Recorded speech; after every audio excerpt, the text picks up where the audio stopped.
அனைவருக்கும் வணக்கம். நான் உங்கள் டாக்டர் நிஜதன் பழனிசாமியிலிருந்து. சில தொந்தரவுகளுக்கு அறுவை சிகிச்சை தான் ஒரே தேர்வு அப்படின்னு சொல்லுவாங்க. ஆனால் ஹோமியோபதிக் மருத்துவமனை மூலமா எளிமையான முறையில் எந்தவித பக்கவிளைவுகள் இல்லாமல் சரி பண்ண முடியும். அப்படிப்பட்ட ஒரு தொந்தரவு பற்றி தான் இந்த வீடியோ பதிலோட பார்க்க போகிறோம். சோயாஸ் ஆப்சஸ். நம்மளுடைய முதுகு பகுதியாக இருக்கட்டும், நம்மளுடைய இடுப்பு பகுதியாக இருக்கட்டும், நம்மளுடைய தொடை பகுதியாக இருக்கட்டும், இது மூணையும் தொடர்புபடுத்துறதுக்கு தசைகள் ரொம்ப முக்கியம். அதை நம்ம இலியோ சோயாஸ் கம்பார்ட்மெண்ட் அப்படின்னு சொல்லுவோம். அதில் ஒரு முக்கியமான தசை சோயாஸுங்கிற மசில் தான். இந்த சோயாஸ் மசிலில் ஏதாவது இன்ஃபெக்ஷன் இருந்துச்சு அப்படின்னா அது சோயாஸ் ஆப்சஸாக சலம் வைக்கும். அது சரி, இதை முக்கியமாக 2 காரணங்கள் சொல்கிறாங்க, பிரைமரி செகண்டரின்னு சொல்லிட்டு. பிரைமரி காரணங்கள் என்ன அப்படின்னு பார்த்துட்டோம்னா, இது ரத்தம் மூலியமாகவும் சரி, நிணநீர் சொல்லப்படுற லிம்ப் மூலியமாகவும் இது பரப்பப்படுறது.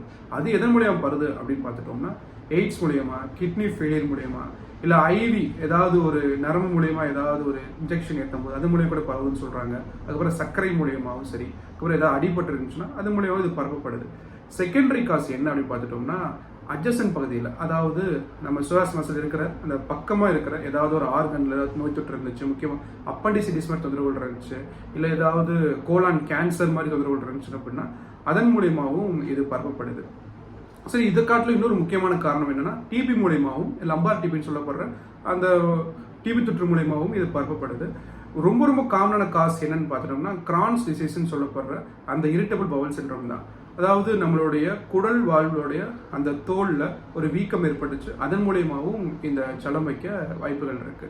இதோட அறிகுறிகள் என்ன அப்படின்னு பார்த்துட்டோம்னா, நம்மளுடைய அந்த தொடை இடுக்கு பகுதியில் ஒரு பல்ஜிங் இருக்கும், ஒரு வீக்கம் இருக்கும், தொட்ட அதிகமான வலி இருக்கும், சரியாக நடக்க முடியாது, எப்பயுமே ஒரு அசௌகரியத்தை நம்ம ஃபீல் பண்ணுவோம். காய்ச்சல், வாமிட்டிங்காக இருக்கட்டும், குமட்டலாக இருக்கட்டும், இதெல்லாம் அடிக்கடி அவங்களுக்கு அனுபவிப்பாங்க. இதை ஹோமியோபதிக் மருத்துவமுறையில் எந்தவித பக்கவிளைவுகள் இல்லாமல், அறுவை சிகிச்சை இல்லாமல் எளிமையான முறையில் சரி பண்ண முடியும். அதற்குரிய ஒரு பொதுவான மருந்து என்ன அப்படின்னு பார்த்தீங்கன்னா, சைலீஷியா 30. இது 3 வேளையும் 4 நாள் உருண்டைகள் சாப்பிட்றது முன்னாடி தொடர்ந்து எடுத்துகிட்டே வாங்க. முக்கியமாக மருத்துவரின் பரிந்துரைக்கு ஏற்ற மாதிரி எடுக்கிறது ரொம்ப ரொம்ப சிறந்தது.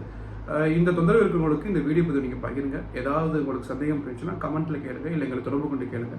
நெக்ஸ்ட் வீடியோ வேற ஒரு தொந்தரவு தொடர்ந்து பார்க்கலாம். நன்றி.